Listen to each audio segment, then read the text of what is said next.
Сәлеметсіздер ме, құрметті оқушылар?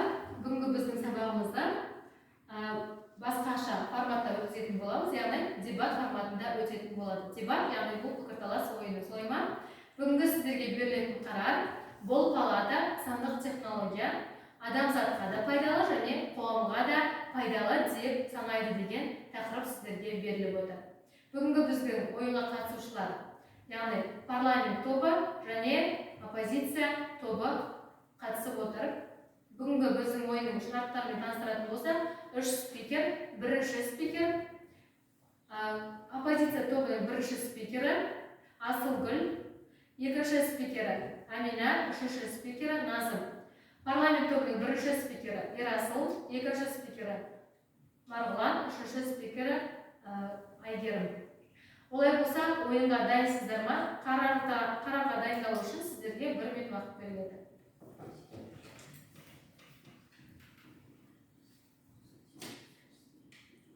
Дайын болғандарыңыз, яғни бірінші бізде ойынды бастайтын парламент тобы ойынды бастайды.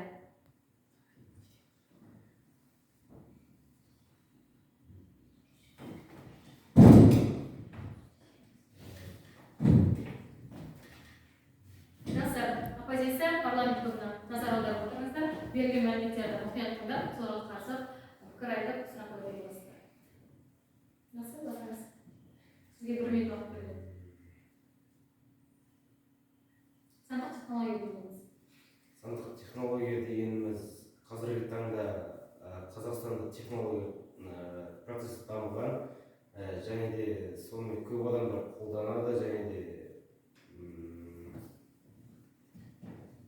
қазір көп адамдар сонымен қолданып, сонымен барлық жоспарларын іске асырады, және де қазір оларды көп адам қолданады.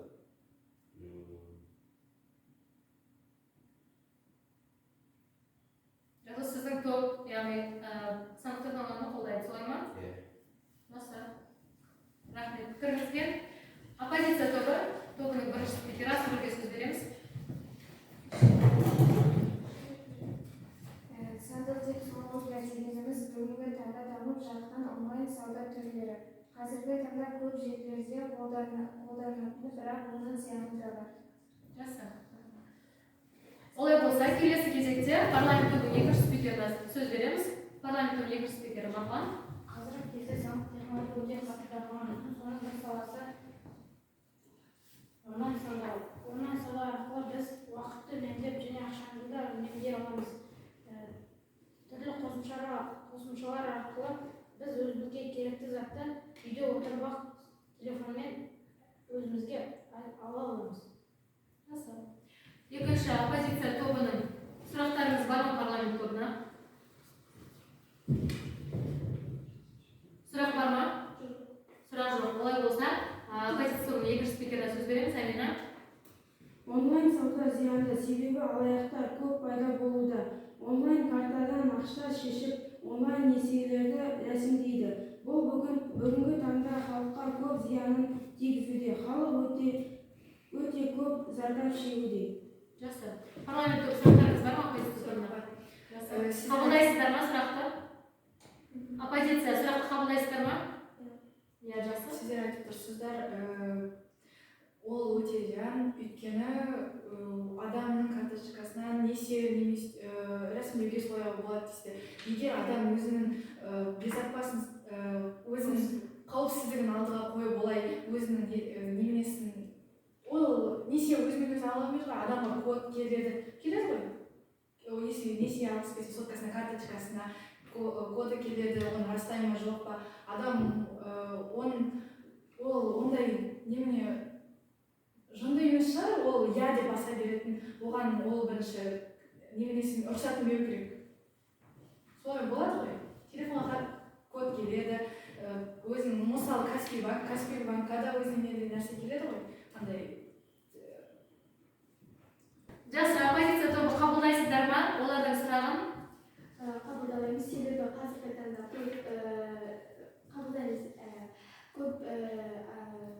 Көп несие алушылар, зейнетақы алушылар, ол кісілер телефонды білмеуі мүмкін, телефон қандай көп сырларын білмеуі мүмкін.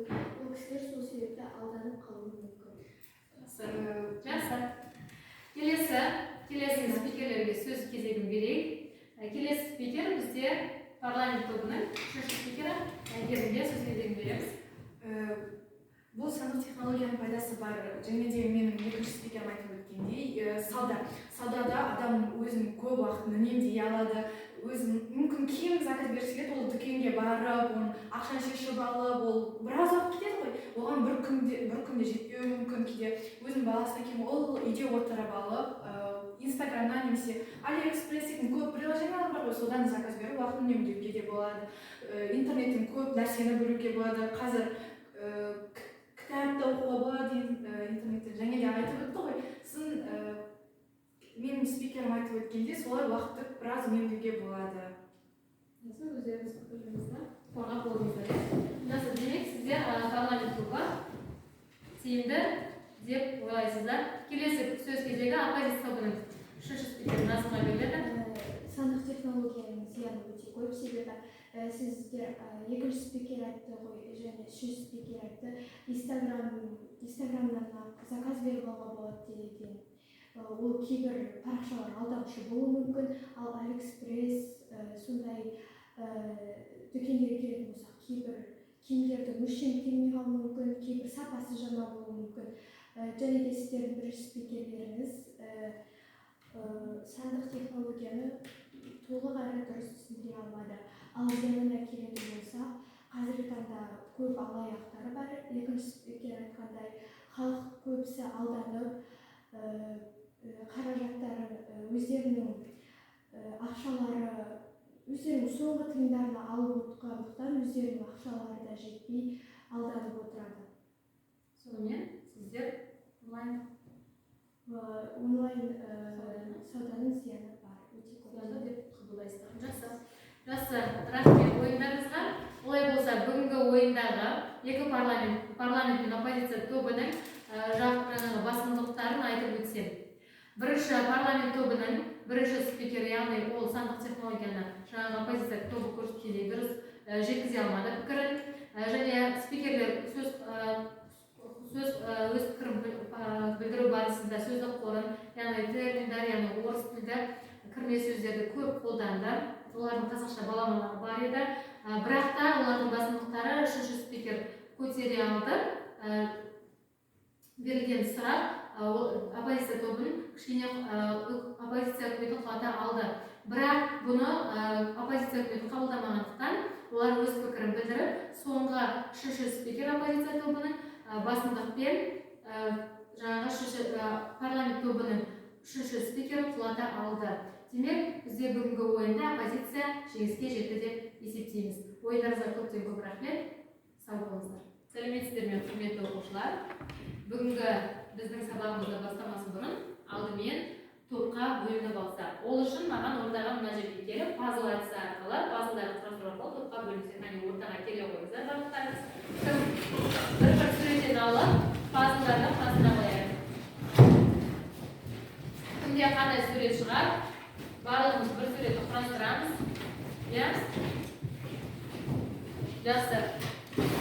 Қандай пазлдар қалды? Енді құрастырыңыздар, қолдарыңыздар пазлдарды құрастырыңыздар барлықтарыңыз. Сурет шығу керек, жақсы сурет шығу керек. Жақсы, сіздерде қандай сурет шықты? Жақсы, кемпір тас. Екінші топ, сіздерде қандай сурет шықты? Қарқаралы. Жақсы, отырыңыздар. Қарқаралы. Кімде шықты? Қарқаралы тобына, кімде Баянауыл шықты? Баянауыл тобына отыра қойсаңыздар.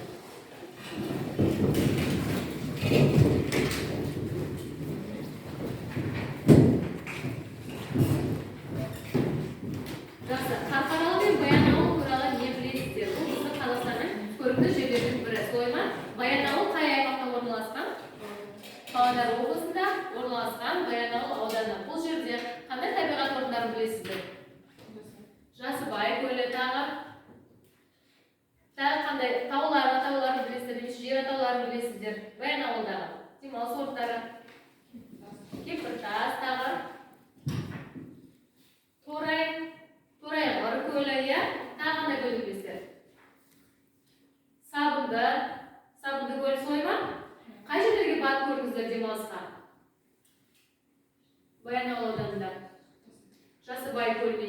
барып демалып көрдіңіздер. Яғни табиғаты тамаша Баянауыл өңірі. Жақсы.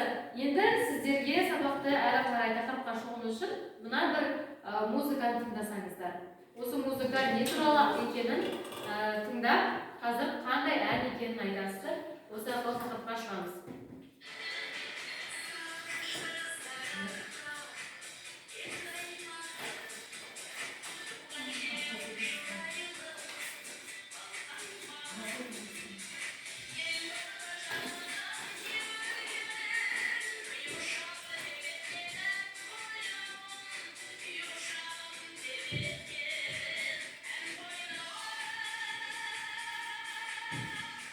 Жақсы, бұл қандай өлең? Кімнің әні?